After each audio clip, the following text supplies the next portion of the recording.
तो इस भोजन के सत्य को स्वीकार करो मित्र, भोजन ग्रहण करो।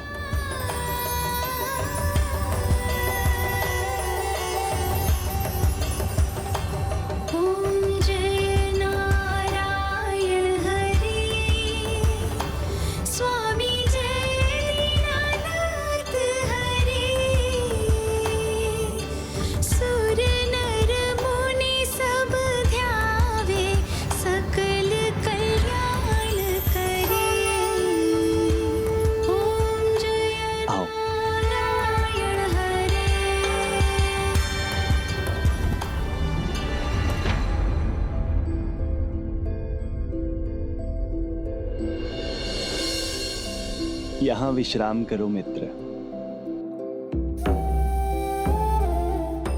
मैं यहाँ प्रभु, किंतु मेरे वस्त्र तो मैले हैं।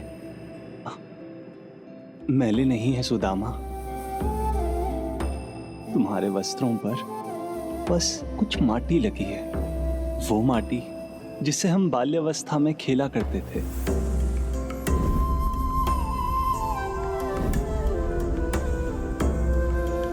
आओ बैठो।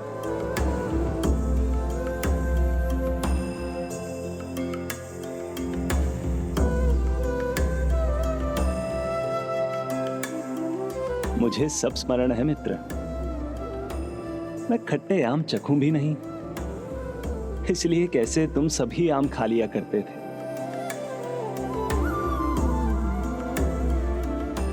राजा ही नहीं, प्रभु तो स्वयं परमात्मा है, संपूर्ण सृष्टि के पालनहार। फिर भी कितनी सरलता है इनके स्वभाव में। लो, मैं तो स्मृतियों में ही खो गया था, किंतु तुम तो किसी विशेष कारण से ही आए होगे ना? खाली हाथ लौटिएगा नहीं, उनसे सहायता अवश्य मांगिएगा।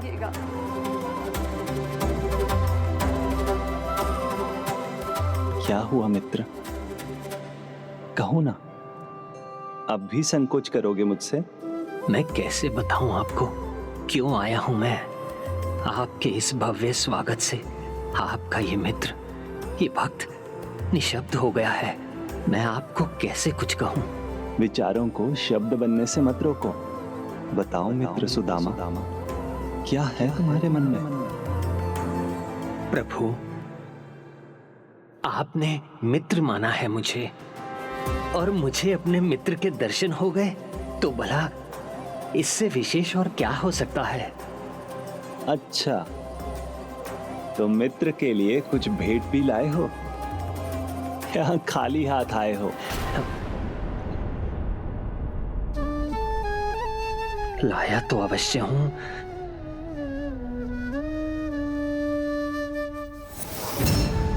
मित्र सुदामा के हाथ आगे बढ़कर रुक क्यों गए? किंतु कैसे दूं मैं? इनके पास तो सब कुछ है, धन संपत्ति।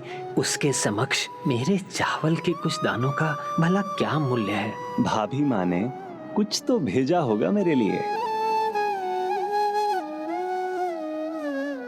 मित्र के लिए मित्र से अधिक क्या भेंट हो सकती है। मैं आया हूं ना, शेष तो है सब आपके पास। तो मेरे जैसा दरिद्र ब्राह्मण यदि कुछ लाता भी तो क्या लाता। अच्छा, तो अपने पीछे ये पोटली क्यों छिपा रहे हो? कुछ नहीं प्रभु, कुछ नहीं। मित्र, अब दे भी दो। सुदामा, दे दो, लाओ। सुदामा, लाओ।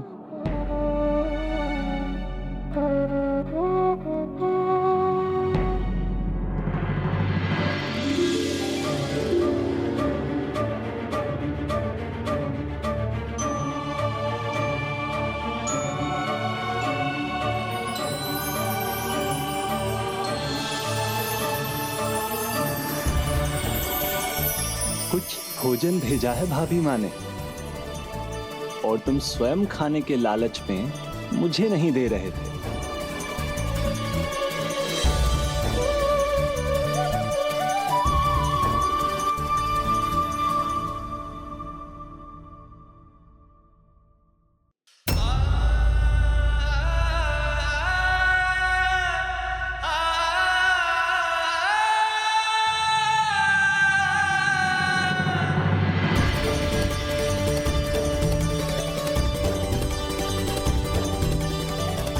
देखो रुक्मिणी, क्या भेजा है भाभी माँ ने, चूड़ा।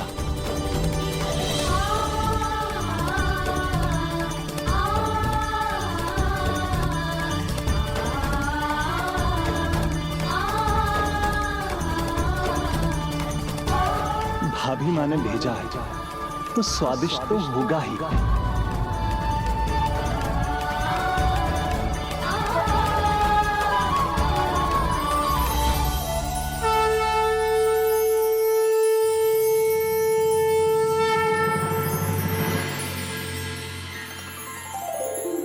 अद्भुत, इस एक निवाले के स्वाद का सुख, आहा, जैसे समूची धरती का सुख एक पल में ही प्राप्त हो गया।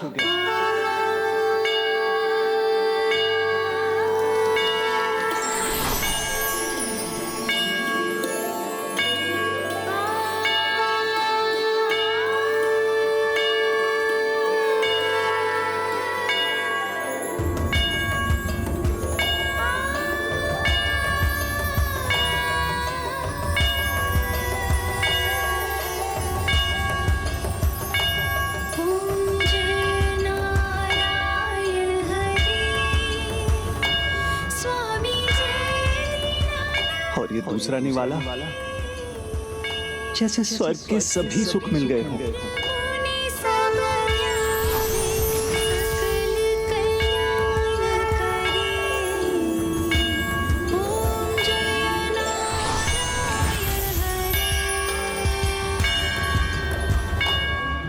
और अभी सुख समाप्त नहीं हुए हैं,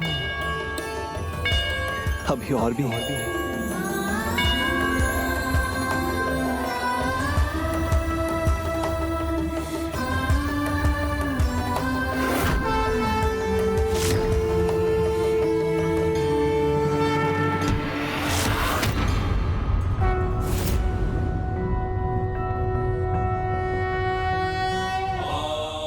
प्रभु, यदि आपने ये तीसरा निवाला ग्रहण कर लिया तो उन्हें परम पद की प्राप्ति हो जाएगी। उनके भविष्य का निर्धारण उनके कर्मों द्वारा ही होने दीजिए स्वामी। पहले निवाले में आपने उन्हें धरती के सभी सुख दे दिए और दूसरे निवाले से स्वर्गलोक के ऐश्वर्य। स्वामी, इतना स्वादिष्ट चूड़ा है तो आप मुझे चखने नहीं देंगे? अवश्य प्रिय।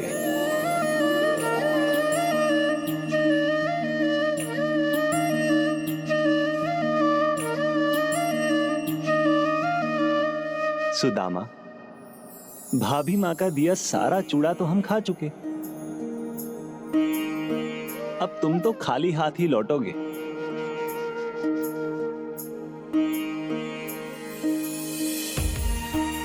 नहीं प्रभु, खाली हाथ नहीं, आपका दिया हुआ अपार सुख अपने साथ लेकर जा रहा हूं, जो आपने अपना प्यार न्यौछावर करके मुझे दिया है।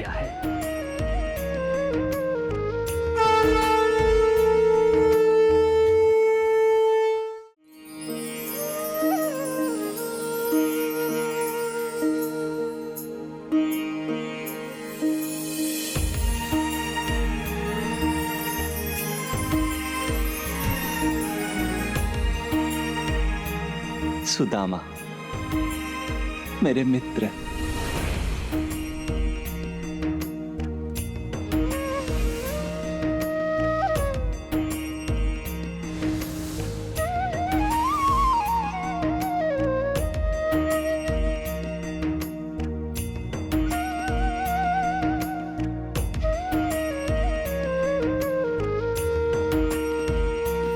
आओ मित्र,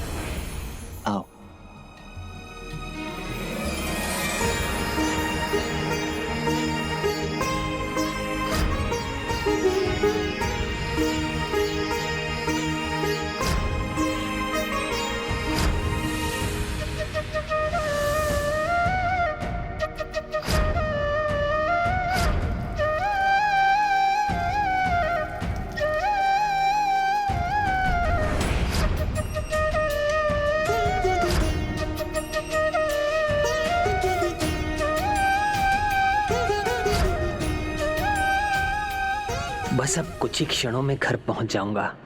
बालक सुनेंगे द्वारका में कैसा स्वागत हुआ मेरा, तो कितने आनंदित होंगे सभी। और जब ब्राह्मणी ये सुनेंगी प्रभु ने कितने चाव से चूड़ा खाया था, तो वो भी अति आनंदित होंगी।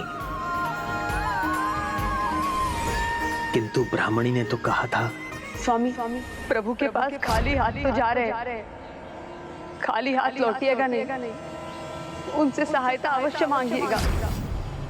मैं मांग ही लेता तो वो मुझे कुछ देने से मना थोड़ी करते। वैसे बिना मांगे ही दे सकते थे, किंतु संभव है इसलिए नहीं दिया होगा कहीं सांसारिक सुख पाकर मेरे मन में अहंकार ना आ जाए और मैं प्रभु की महिमा को ना भूल जाऊं। किंतु ये ब्राह्मणी को मैं कैसे समझा सकूंगा?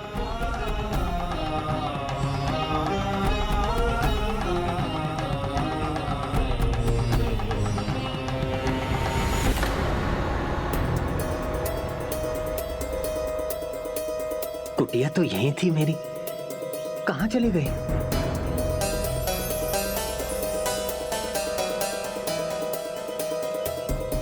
ये भवन राजभवन जैसा, ये यहां कैसे? मैं मार्ग भूल तो नहीं गया ना?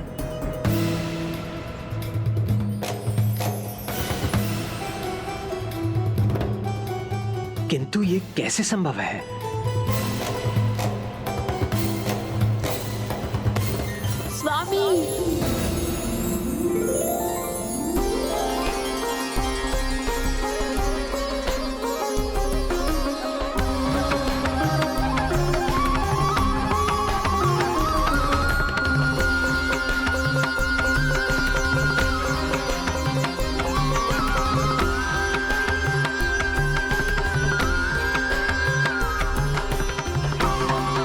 स्वामी प्रणाम। स्वामी स्वामी देखिए, ये देखिए, सब कुछ मिल गया हमें। स्वामी आपने प्रमाणित कर दिया कि प्रभु आपके मित्र है, उन्होंने खाली हाथ नहीं भेजा आपको। जय श्री कृष्ण, जय श्री कृष्ण, जय श्री कृष्ण। हे प्रभु, आप परम सत्य हैं। जय श्री कृष्ण, जय श्री कृष्ण। और ये सब संभव हुआ केवल और केवल प्रभु श्री सत्यनारायण के व्रत और पूजा के कारण। सर्वप्रथम मुझे सुख और समृद्धि की प्राप्ति हुई। गोलोक में परम प्रभु श्री कृष्ण का सानिध्य मिला। और फिर मेरे प्रभु की कृपा यहीं नहीं रुकी, स्वयं उन्होंने मेरा ऐसा सत्कार किया जिसकी तुलना किसी से नहीं की जा सकती, किसी से नहीं।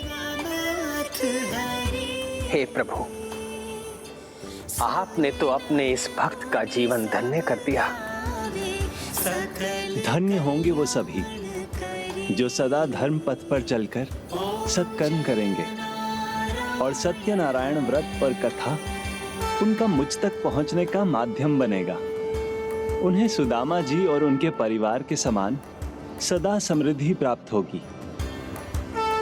प्रभु भक्त शतानंद और श्री कृष्ण मित्र सुदामा की कथा से ये सीख प्राप्त होती है कि अपने प्रभु को प्रसन्न करने के लिए जिस भी रूप में हो, कठोर तप हो अथवा सरल भक्ति, प्रभु के प्रति निष्ठा और उन पर विश्वास होना चाहिए। उनके प्रति सेवा भाव होना चाहिए। भक्त का प्रेम प्रभु को भी प्रेममयी बना देता है और भक्ति, प्रेम, निष्ठा में स्पर्धा नहीं होती। स्वामी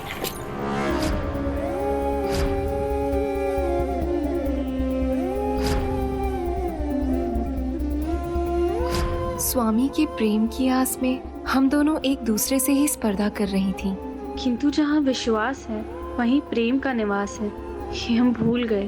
प्रभु का ध्यान अपनी ओर आकर्षित करने के लिए क्या क्या नहीं करने लगी। किंतु इस प्रसंग से मिलने वाली एक और सीख है।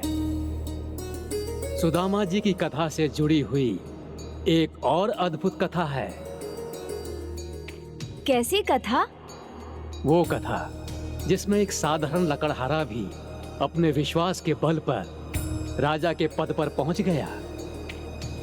और इतना ही नहीं, उसे प्रभु श्री हरि के चरण स्पर्श करने का अवसर भी प्राप्त हुआ।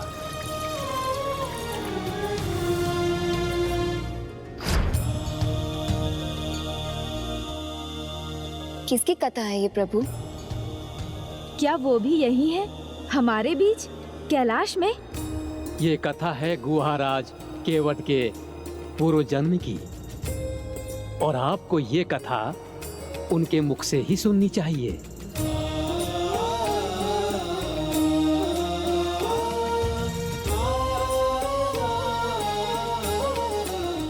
सभी को मेरा प्रणाम। श्री सत्यनारायण भगवान की जय। अपने पूर्व जन्म में मैं एक साधारण लकड़हारा था जो वन से सूखी लकड़ियां काट कर लाता था और उसी से मेरा जीवन यापन होता था। पर कभी कभी मेरे लिए इतना पर्याप्त नहीं होता था और मैं कठिनाई में पड़ जाता था।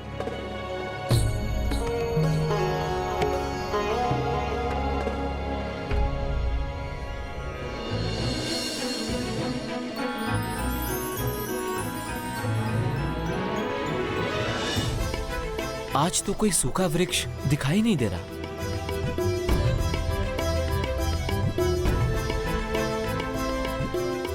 वहां एक वृक्ष सूखा हुआ लग रहा है।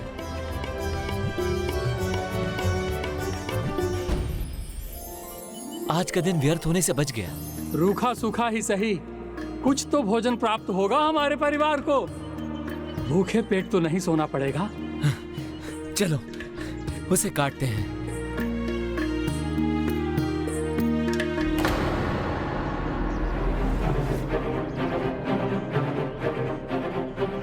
क्या हुआ मित्र, तुम रुक क्यों गए? इस वृक्ष को अभी हम काट नहीं सकते। ये पूर्ण रूप से सूखा नहीं है, इसमें अभी भी जीवन शेष है। तुम्हारे आदर्शों के कारण हम क्यों वंचित रहें? सूखा नहीं है तो सूख जाएगा। अब इसमें क्या बचा है? हाँ, इसमें बचा ही क्या है?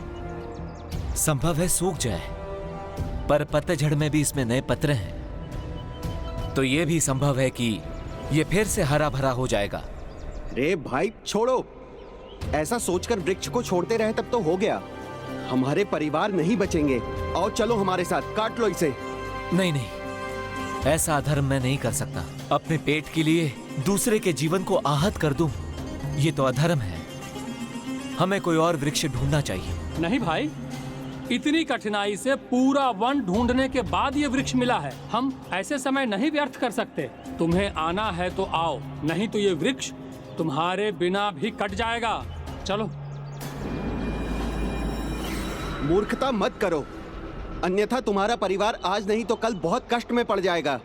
अरे अपना नहीं तो उनका तो विचार करो, और चलो आ जाओ हमारे साथ।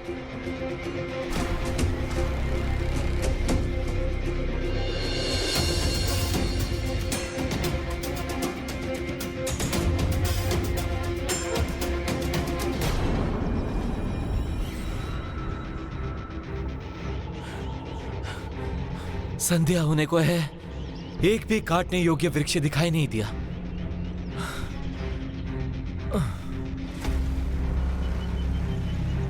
हे प्रभु, प्यास भी लगी है, कुछ नहीं तो पीने के लिए जल ही मिल जाए।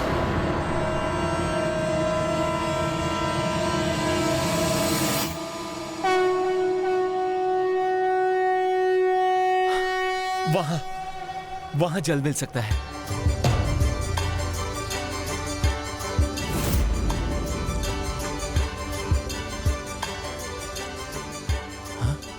वहां तो बस एक जीर्ण शीर्ण कुटिया हुआ करती थी, अब वो इतने भव्य भवन में कैसे बदल गई?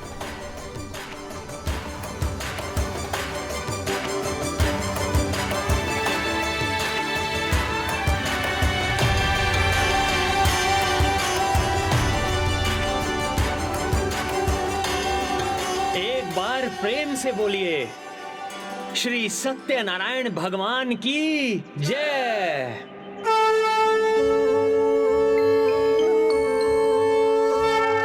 आइए, आप सब प्रसाद ग्रहण कीजिए।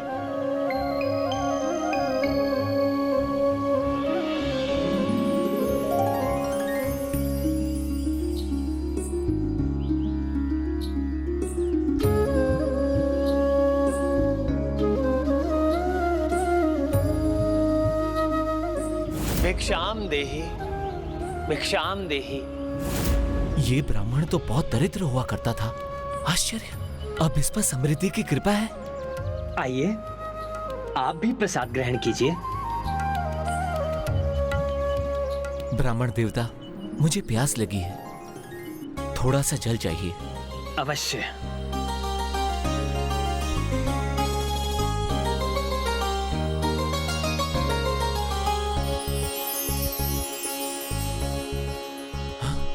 गृह स्वामिनी के हाथों में स्वर्ण का पात्र। लीजिए, जल लीजिए।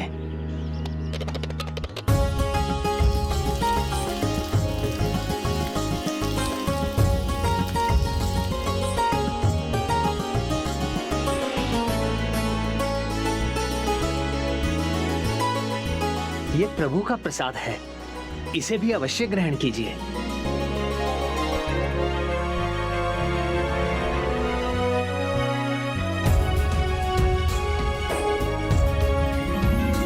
इसे बांध क्यों रहे हैं?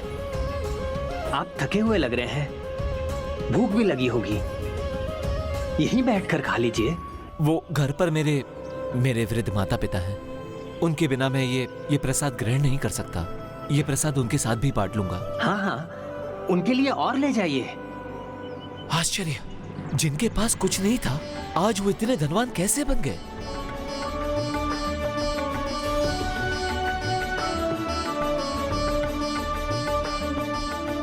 क्षमा कीजिए ब्राह्मण देवता, किंतु मुझे तो स्मरण होता है कि आप तो बहुत दरिद्र था।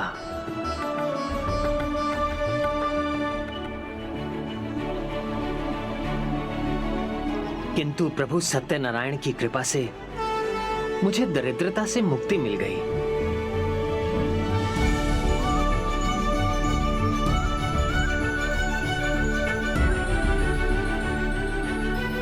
मैं आपका मनोभाव समझ रहा हूं। आप भी प्रभु सत्यनारायण की पूजा और व्रत कीजिए। आपकी कठिनाइयां भी दूर हो जाएंगी और आपका उद्धार हो जाएगा। सफलता के नए मार्ग खुल जाएंगे और आपको जीवन में कोई कष्ट नहीं होगा। ब्राह्मण देवता, मैं करूंगा। मैं इस व्रत को पूरी श्रद्धा से करूंगा। कृपया मुझे इस व्रत की विधि बताइए। इस प्रकार सुदामा जी ने ब्राह्मण शतानंद रूप में मुझे प्रभु सत्यनारायण व्रत और पूजा की विधि विधान ही नहीं समझाई, अपितु उन्होंने तो मेरी एक और सहायता भी की। धन्यवाद ब्राह्मण देवता। मैं संकल्प लेता हूं कि मैं इस पूजा को विधि विधान से करूंगा। मैं तो कल ही कर लेता, पर मेरे पास भोग के लिए 1.25 सेर तो क्या 1.25 दाना भी नहीं है।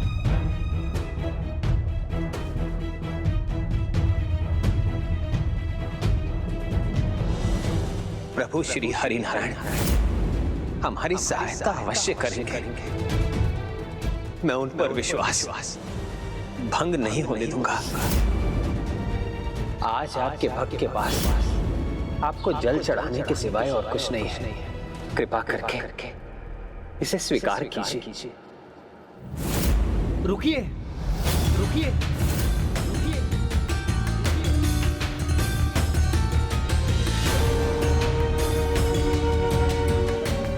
भोग की सामग्री जुटाने में मैं आपकी सहायता करूंगा। क्षमा कीजिए ब्राह्मण देवता, किंतु मैं प्रभु को वही भोग चढ़ाऊंगा जो स्वयं से मोल लाऊंगा। उचित है। एक सूखा वृक्ष तो काट सकते हैं ना आप। मेरे भवन के पीछे है। यदि वो हट जाएगा तो मेरे बालक वहां खेल सकेंगे। श्रम आप कीजिए, उसके बदले उसकी लकड़ियां आप ले जाइए। धन्यवाद। उस दिन तो मैंने प्रभु की पूजा का संकल्प मात्र ही किया था और मुझे भोजन और लकड़ी दोनों ही प्राप्त हुए। और अगले ही दिन मैंने अपने परिवार और मित्रों के साथ मिलकर प्रभु सत्यनारायण का व्रत किया, उनकी कथा का श्रवण किया। ओम नमो भगवते वासुदेवाय नमः। ओम नमो भगवते वासुदेवाय नमः। ओम नमो भगवते वासुदेवाय नमः। ओम नारायण हरि।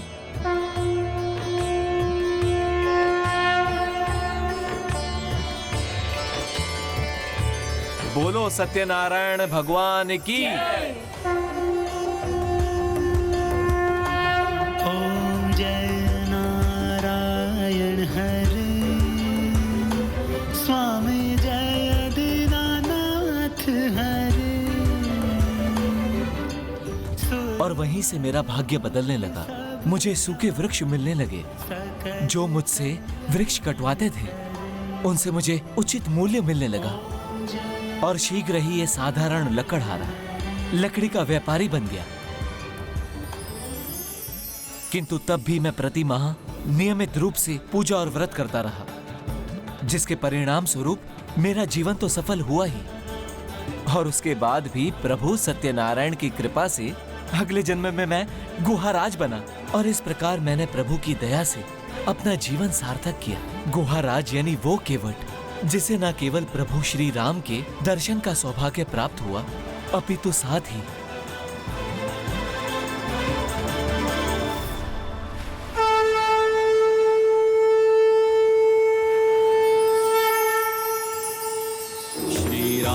सीताराम सीताराम सीताराम राम।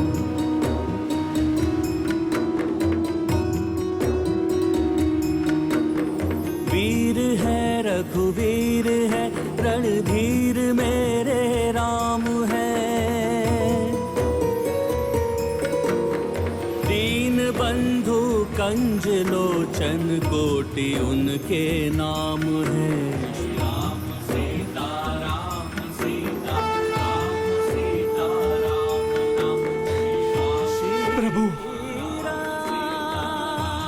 प्रणाम प्रभु।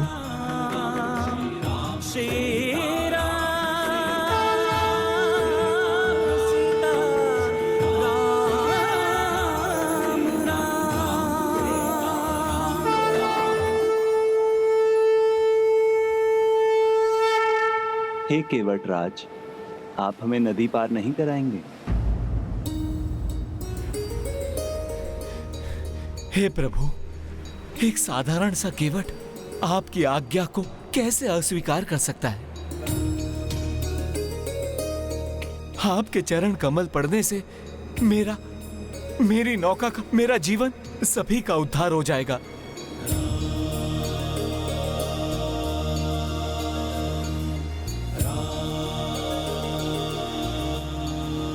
किंतु मुझे एक बात का भय है प्रभु।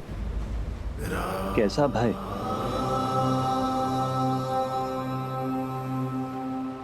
जिस प्रकार आपके चरण धूलि का स्पर्श करते ही एक शिला देवी अहिल्या श्राप मुक्त होकर अपने मूल रूप में आ गई थी, उसी प्रकार आपके चरण धूलि का स्पर्श करते ही मेरी नौका ना बदल जाए।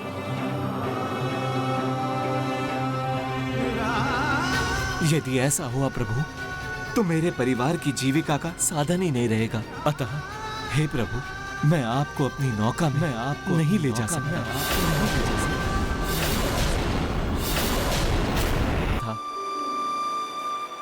जो मेरे लोक और परलोक दोनों सुधर गए।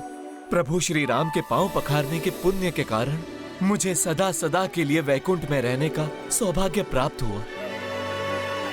बोलो प्रभु सत्यनारायण भगवान की जय। बोलो प्रभु सत्यनारायण भगवान की जय। गुहाराज भी धर्म पथ पर अडिग थे। उन्होंने हरे भरे वृक्ष को कभी नहीं काटा। फिर भले ही अपने इस आदर्श के कारण उन्हें भूख, दुख और कमी का सामना क्यों न करना पड़ा हो। इसलिए इनकी कथा से ये सीख मिलती है कि आदर्शों की परीक्षा कठिन समय में ही होती है और ऐसे समय में जो धर्मोचित चुनाव करते हैं उन्हें भगवान का आशीर्वाद प्राप्त होता है। मेरे कारण परिवार में सौहार्द बना रहेगा, ये तो मेरा भी आदर्श है। किंतु दीदी के साथ स्पर्धा करने में मैं अपना ही ये आदर्श भंग कर रही थी।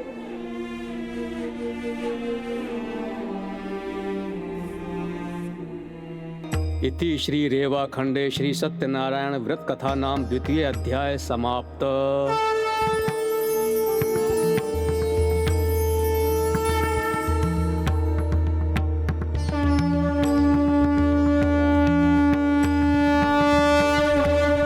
हृदय से बोलिए श्री सत्यनारायण भगवान की जय। श्री सत्यनारायण भगवान की जय।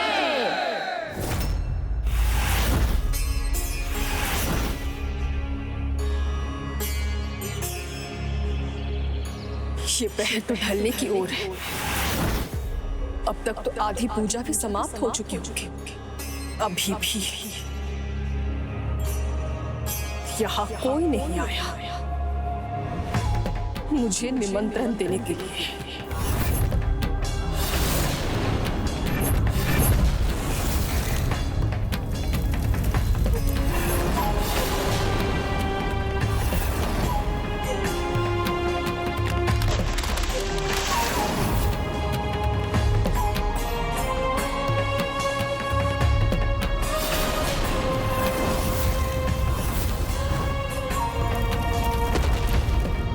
ऐसा आभास क्यों हो रहा है जैसे कोई दिव्य शक्ति किसी बात से असंतुष्ट है?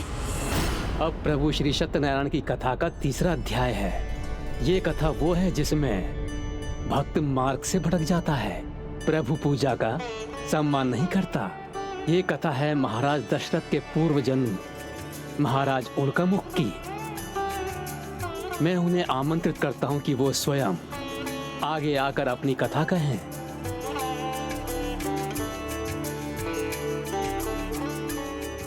प्रणाम प्रभु। मैं पूर्व जन्म में राजा उल्कामुख था। प्रभु सत्यनारायण में मेरा अटूट विश्वास था। जब से मुझे उनके व्रत और कथा का ज्ञान प्राप्त हुआ, मैं पूर्ण श्रद्धा और भक्ति से प्रभु का व्रत करने लगा। प्रभु के प्रति मेरी भक्ति इतनी अडिग थी कि मैं भक्त से अधिक उनके लिए उनके परिवार का सदस्य बनना चाहता था। इसलिए प्रभु श्री सत्यनारायण व्रत और कथा दोनों मेरे जीवन के अभिन्न भाग थे।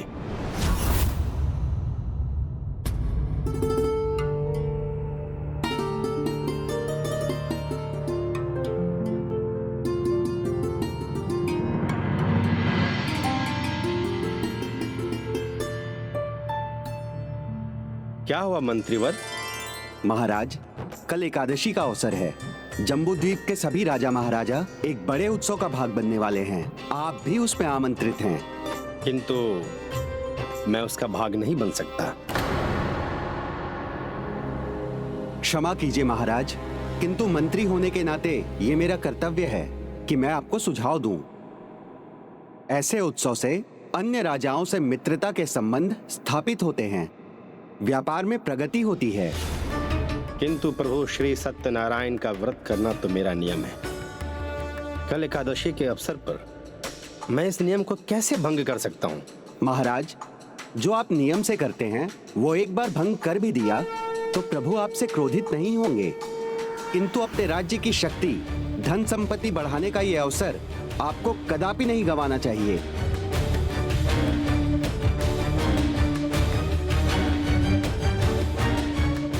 प्रभु की पूजा का महत्व सबसे बढ़कर है। धन संपत्ति मेरे संकल्प से अधिक महत्वपूर्ण नहीं है मंत्रीवर। एक छोटे से अवसर के लिए प्रभु भक्ति का नियम भंग नहीं हो सकता है। और सदैव स्मरण रखिए, राजा महाराजा कोई भी हो, उनकी मित्रता नहीं अपितु मेरी और मेरे राज्य की समृद्धि का एक ही कारण है, प्रभु श्री सत्यनारायण व्रत और कथा। यही परम सत्य है। इसलिए आप पूरे सम्मान के साथ मेरी अस्वीकृति उन्हें भेज दीजिए। और हाँ, पूजा का आमंत्रण भी उन्हें अवश्य भेजिए।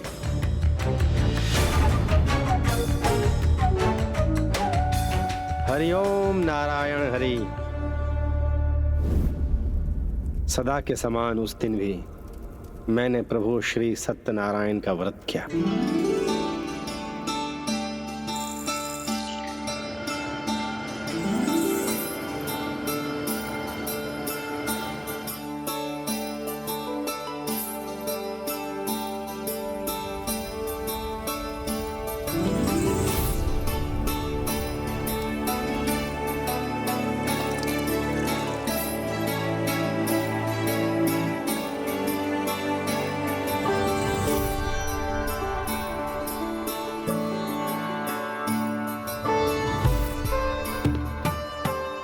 और फिर हर माह के समान मैंने प्रभु श्री सत्यनारायण पूजा के लिए आसन ग्रहण किया।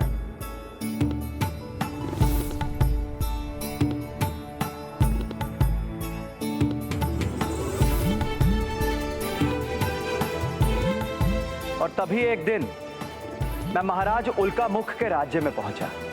उस जन्म में मैं एक व्यापारी था और मेरा नाम था साधु, किंतु व्यवहार मेरे नाम के एकदम विपरीत था। मैं एक एक कौड़ी, एक एक मुद्रा गिना करता था।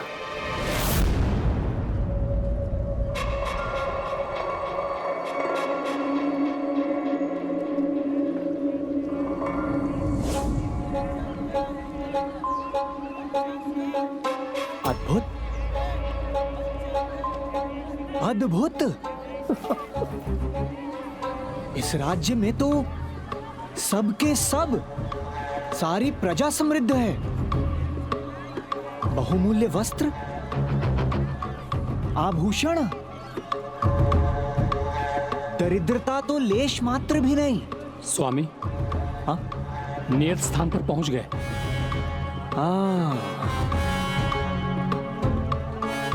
उचित है। सुनो सेवक, जो कुछ भी इनको देना है वो सब इनको दे दो। सुनो, याद रहे, ना तो धन को लेना भूलना और ना ही उसे ठीक तरह से गिनना, और मुद्रा की संख्या ना तो ऊपर ना नीचे, ना ऊपर ना नीचे। हाँ, और जो देना है उसमें एक भी दाना ना कम ना अधिक, ना कम ना अधिक। हाँ जी स्वामी।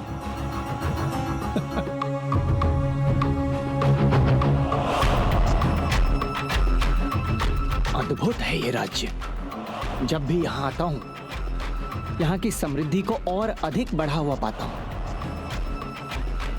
निश्चित ही हमें अपने व्यापार को यहाँ और अधिक बढ़ाना चाहिए। स्वामी, हाँ, जैसा आपने कहा था बिल्कुल वैसा ही किया। बहुत बढ़िया। विक्रय सामग्री उचित मात्रा में तो थी ना? हाँ हाँ स्वामी, बस 1.25 सेर ही अधिक था।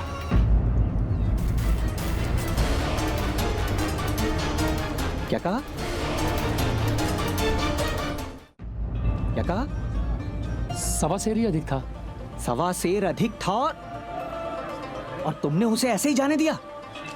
जाओ, जाकर लेकर आओ। किंतु स्वामी, उससे वापस लेना उचित होगा क्या? मनोभर की सामग्री में यदि 1.25 सेर अधिक ही है तो 1.25 सेर ही नहीं, 1.25 सेर अधिक दे दिया तुमने उसे। सेवक, ये व्यापार है और हम व्यापारी हैं। कौन है? व्यापारी। व्यापारी। किंतु इस बात का ज्ञान तुम्हें तो है नहीं। यदि होता तो तुम इस प्रकार सेवक थोड़ी होते, हमारी भांति व्यापारी होते। स्मरण रहे, व्यापार का मात्र एक ही नियम होता है। व्यापार में ना तो कुछ अधिक ना कम। याद रहेगा? जी स्वामी। तो लेकर आओ। आपने उचित कहा, व्यापार में बही खाता मिलना चाहिए। एक एक पाई गिन के देनी चाहिए। ये लीजिए आपकी मुद्राएं, लीजिए।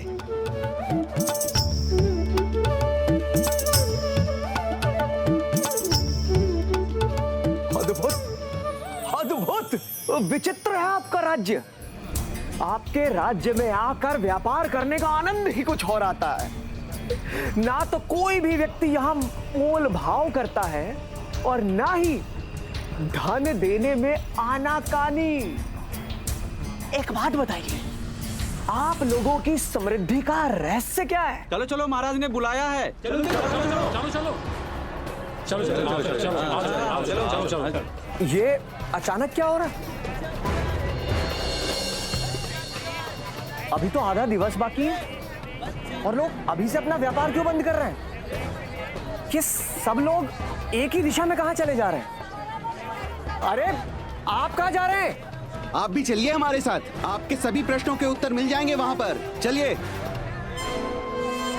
फिर तो हमें अवश्य ही देखना होगा।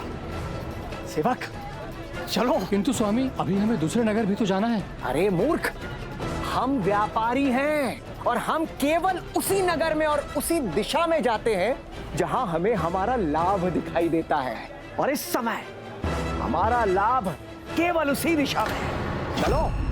बोलिए श्री सत्यनारायण भगवान की जय। बोलिए श्री सत्यनारायण भगवान की जय। बोलिए श्री सत्यनारायण भगवान की जय। बोलिए श्री सत्यनारायण भगवान की जय। ये तो राजा है, किंतु ये साधारण वस्त्रों में, ऐसा प्रतीत हो रहा है ये कुछ बांट रहे हैं। बोलिए श्री सत्यनारायण भगवान की। कहीं धन तो नहीं? स्वामी यहाँ आ गए, सब कुछ देख लिया, कुछ भी विशेष नहीं है, फिर भी पंक्ति में लग गए। अब देर नहीं हो रही है क्या? अरे मूर्ख, वो देखो, जीवन में जब भी बिना मोल दिए कुछ मिल रहा हो तो उसे चुपचाप समेट लेना चाहिए।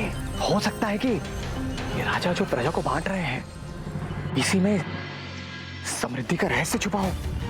तो पंक्ति में आ जाओ।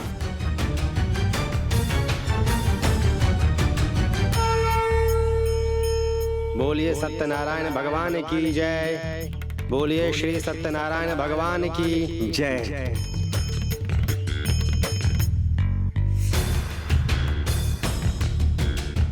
बोलिए श्री सत्यनारायण भगवान की जय।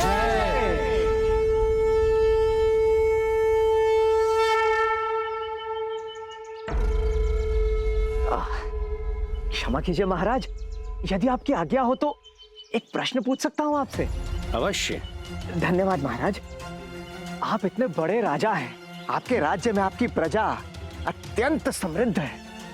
महाराज, एक राजा का समय बहुमूल्य होता है।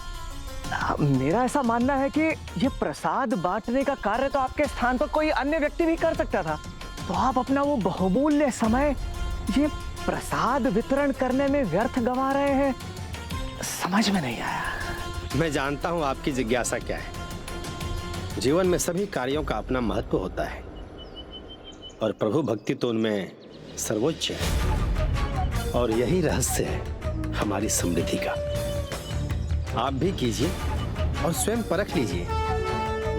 प्रभु श्री सत्यनारायण भगवान का व्रत तो बहुत ही सरल है, फिर जीवन में सब सुख की प्राप्ति होगी, चाहे वो धन सुख हो, चाहे वो व्यापार सुख हो, या फिर संतान सुख ही क्यों ना हो।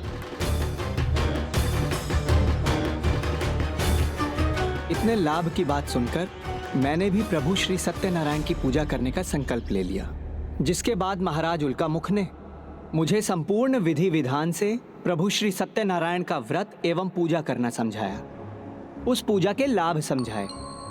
फिर मैं वहां से चला गया, किंतु मार्ग भर एक ही विचार मेरे मन में रहा कि मैं ये व्रत करूं या ना करूं। किंतु जब मैं अपने घर पहुंचा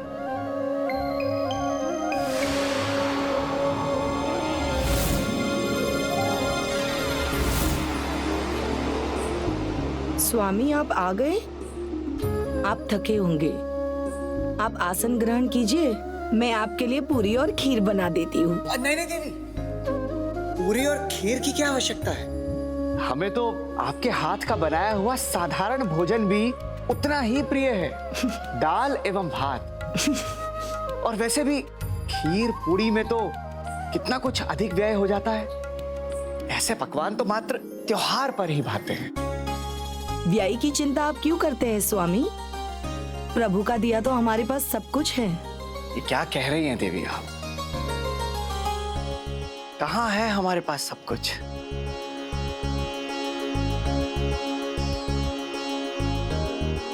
हाँ स्वामी, ज्ञात है हमें, आपको संतान का न होना बहुत खलता है ना? देवी, आप निराश ना हो, और याद रहे, निराशा में भी आशा के बीज छुपे होते हैं। मुझे एक उपाय मिला है देवी, और उस उपाय से हमें न केवल संतान सुख बल्कि समृद्धि के सभी सुख प्राप्त हो जाएंगे। ऐसा क्या उपाय है स्वामी?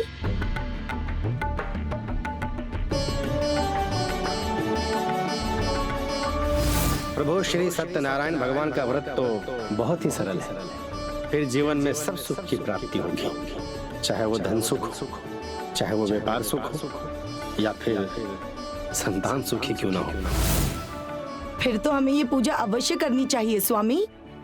अवश्य देवी, अवश्य। और आपको ये जानकर अति प्रसन्नता होगी कि मैंने संकल्प लिया है कि मैं प्रभु श्री सत्यनारायण जी की पूजा भी करूंगा और उनका व्रत भी। और सौभाग्य की बात तो ये है कि कल ही एकादशी है, तो आप आपका संकल्प कल ही पूर्ण कर सकते हैं। तो फिर विलंब कैसा? नहीं नहीं देवी, कल संभव नहीं हो पाएगा क्योंकि कल मुझे व्यापार के अति महत्वपूर्ण कार्य हेतु बाहर जाना है, और यदि मैं नहीं गया तो बहुत बड़ी हानि होगी। किंतु आप निराश ना हो, और चिंता की क्या बात है, अभी तो संकल्प लिया है। एक बार हमें संतान प्राप्ति तो हो जाने दीजिए, और फिर देखिए मैं प्रभु श्री सत्यनारायण जी की पूजा भी करूंगा और उनका व्रत भी।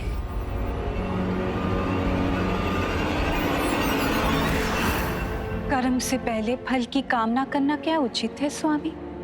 भक्त का कर्म है भक्ति करना और फल देना ईश्वर का, परंतु पूजा से पहले ही फल की कामना, विचित्र है ये आपका भक्त। भक्त भले ही विचित्र हो प्रिय, परंतु भगवान विचित्र नहीं हो सकते। उसके संकल्प के साथ ही मैंने उसे अपना भक्त मान लिया था, और भक्त का विश्वास तोड़ना हमारा कार्य नहीं। मैं उसकी इच्छा अवश्य पूर्ण करूंगा। उसे शीघ्र ही संतान का सुख मिलेगा। फिर प्रभु श्री सत्यनारायण की कृपा से मुझ जैसे लालची व्यापारी के जीवन में आगमन हुआ एक पुत्री का। स्वामी, प्रभु ने हमारी पुकार सुन ली, संतान के रूप में हमें पुत्री दी है। अब आप अपना संकल्प पूर्ण कीजिए, प्रभु श्री सत्यनारायण जी की पूजा कीजिए। प्रिय, मैं प्रभु श्री सत्यनारायण जी की पूजा कर तो लूं, किंतु मेरे विचार में कार्य को पीछे छोड़कर प्रभु की पूजा आराधना करने में भला कैसी बुद्धिमानी। पहले ही हमारी पुत्री के जन्म के कारण कई दिनों तक मैं अपने कार्य पर नहीं जा पाया। अब यदि कल भी नहीं गया तो हमारे कार्य में बहुत बड़ी हानि होगी। प्रिय, हमारी पुत्री के नामकरण के पश्चात हम सत्यनारायण की पूजा एवं उनका व्रत अवश्य करेंगे।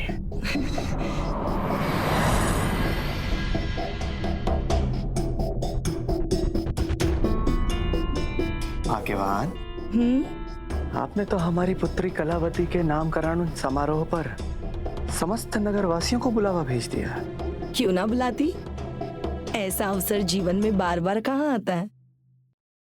और अब तो नामकरण भी हो गया है हमारी पुत्री कलावती का। तो अब इस एकादशी पर आप प्रभु सत्यनारायण व्रत अवश्य कीजिए और पूजा में सभी को आमंत्रित कीजिए। अरे नहीं नहीं नहीं भाग्यवान, ये क्या कह रही हैं आप? कृपा करके ऐसा ना कहें। हमारे कहने का अर्थ ये है कि भाग्यवान आप अपने उत्साह को थोड़ा नियंत्रण में रखें। पहले ही हमारी पुत्री कलावती के नामकरण समारोह पर आवश्यकता से अधिक व्यय हो चुका है, और आप और हम इसके माता पिता हैं। इसके विवाह का उत्तरदायित्व भी तो हम पर है। हमें पुत्री कलावती के विवाह हेतु धन एकत्रित करना होगा। हाँ, हमारी पुत्री कलावती के विवाह उपरांत अवश्य हम भगवान श्री सत्यनारायण की पूजा एवं व्रत करेंगे।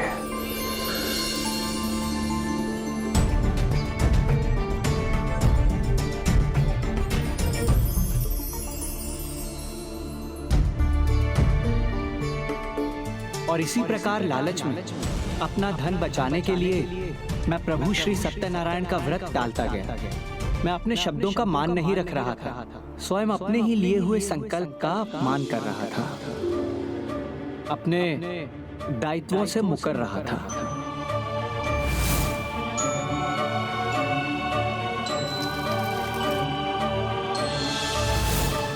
अपना कर्तव्य तो मैंने भी टाला है।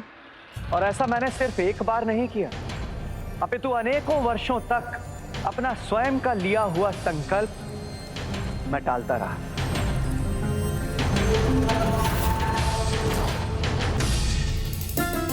पहले मैं स्वामी की शैया तैयार कर दूं, उसके बाद अवश्य तुम्हें जल दूंगी। साधारण ही सही, किंतु मैंने अपना ही लिया वचन भंग तो किया ही, वो भी मात्र वल्ली से स्पर्धा के कारण। प्रभु श्री सत्यनारायण की कृपा से मेरी पुत्री का विवाह हुआ। मुझे एक योग्य जमाई मिला। मेरा जमाई मेरे व्यापार में मेरी सहायता करता था। फिर एक बृहस्पतिवार को मैंने अपनी पत्नी के स्मरण कराने पर सत्यनारायण व्रत करने का निश्चय किया। अंततः स्वामी ने अपना व्रत नहीं टाला, तो मुझे भी उनके आने से पहले ना सारी तैयारियां कर लेनी चाहिए।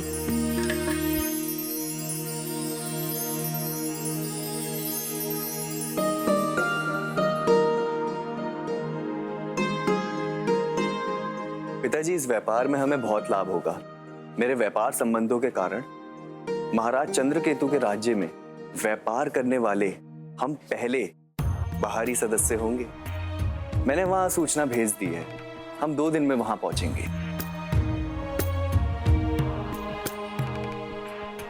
बस प्रभु भी अपने स्थान पर है और सारी व्यवस्था एकदम ठीक हो गई। मैं शीघ्र प्रसाद बना लेती हूँ। और हाँ, पुत्री कलावती वो तो सभी को न्योता देने चली गई होगी। मैं शीघ्रता करती हूँ। पिताजी, आप भी तैयार हो जाइए। मैं सभी को प्रभु श्री सत्यनारायण पूजा के लिए आमंत्रित करने जा रही हूँ। पुत्री, ठहरो। कोई आवश्यकता नहीं है अन्य लोगों को यहाँ आमंत्रित करने की। किंतु क्यों स्वामी? आपने कलावती को जाने से क्यों रोका? श्री सत्यनारायण जी की पूजा और विधि के अनुसार ये पूजा तो सारे सगे संबंधी और परिचितों के साथ ही की जाती है ना?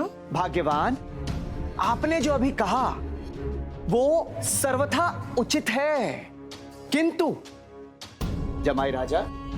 जी पिताजी। ये हमारे व्यापार के लिए एक सुनहरा अवसर है और हमारा ऐसा मानना है कि हमें इस अवसर का पूर्णतः लाभ उठाना चाहिए। हमें शीघ्र ही व्यापार के लिए बाहर प्रस्थान करना होगा। हम भी तो देखें कि महाराज चंद्रकेतु के राज्य में हमें इस बार व्यापार में कितना लाभ होता है। किंतु स्वामी, आप तो आज श्री सत्यनारायण जी का व्रत करने वाले हैं और मैंने तो सारी तैयारी भी कर दी है। भाग्यवान, आपके इस व्यवहार से हम अत्यंत निराश हैं। एक व्यापारी की धर्म पत्नी होकर आप ऐसे विचार ला रही हैं मन में। व्यापार का सबसे बड़ा मूल मंत्र है लाभ, और उसी लाभ के कारण हम दोनों को यहां से प्रस्थान करना होगा। बृहस्पतिवार तो प्रति सप्ताह आता है, एकादशी प्रति माह आती है, और व्रत का क्या है, वो तो कभी भी हो जाएगा। किंतु देवी, यदि एक बार ये व्यापार का सुनहरा अवसर छूट गया ना, तो पुनः प्राप्त नहीं होगा। जमाई राजा। जी पिताजी। आप नौका शीघ्र तैयार कीजिए, हम प्रस्थान करेंगे। ठीक है पिताजी।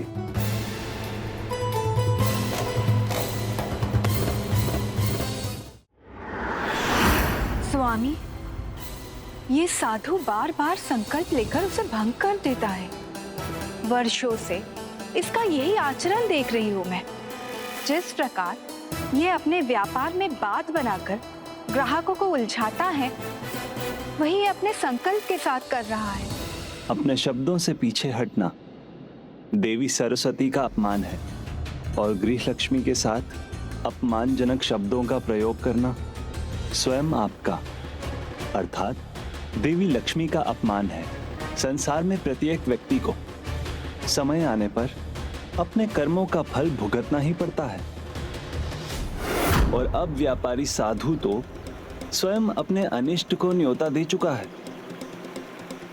तुमने उचित कहा था पुत्र, इस बार अनुमान से अधिक लाभ हुआ है हमें। हमारी ये यात्रा सफल रही। क्या रही? सफल रही। आओ। किंतु पिताजी, अब तक तो हमें घर पहुंच जाना चाहिए था। माँ और कलावती चिंतित हो रही होंगी। अरे पुत्र, तुम चिंतित क्यों हो रहे हो? ये व्यापार है। क्या है? व्यापार। व्यापार। और व्यापार में देर सवेर होता रहता है। अब यदि इस बात का ज्ञान उन दोनों को होता तब तो जाके कहीं वे दोनों समझती, लेकिन दोनों की दोनों ना समझ है। जब देखो एक ही रट लगाए रहती है, सत्यनारायण पूजा की और सत्यनारायण कथा की। अब तुम स्वयं देख रहे हो कि व्यापार आदि कार्यों में पूजा पाठ आदि का समय मिलता ही कहाँ है भला। और व्यापार में मुनाफा ही सर्वोपरि है। क्या है? मुनाफा ही सर्वोपरि है। हाथ लगाओ। आओ पुत्र।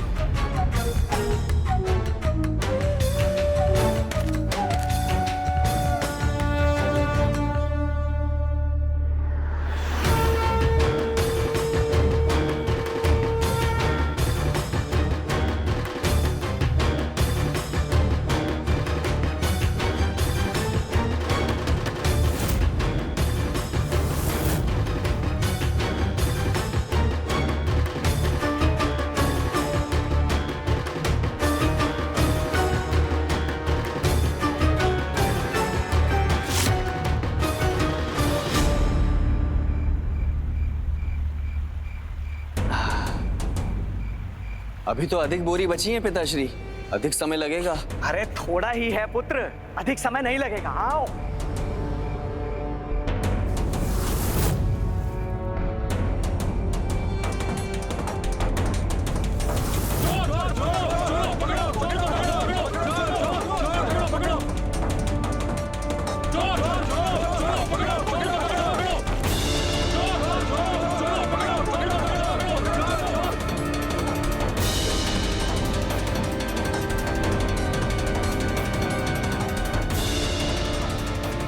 ये संदूक कितना भारी है। हाँ, उठाते उठाते सांस फूल गए।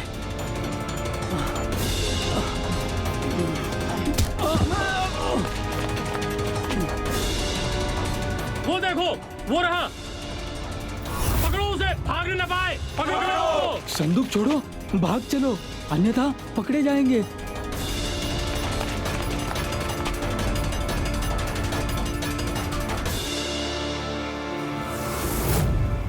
संदूक? ये संदूक किसका है पिताश्री?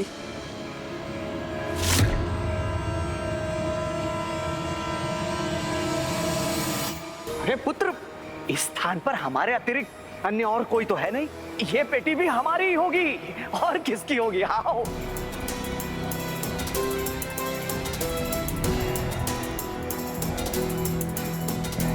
संभाल के पुत्र। हाँ पिताश्री। आओ। ये संदूक तो सभी संदूकों से अत्यधिक भारी है पिताश्री। पुत्र, मुनाफा भी तो अत्यधिक हुआ है इस बार।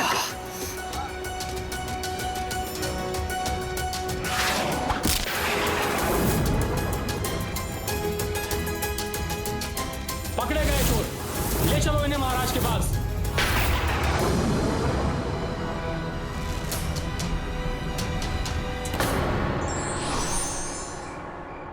संकल्प लेकर पूर्ण ना करना शुद्रता का परिचायक है और उसे पूर्ण करना उत्तम व्यक्तित्व का।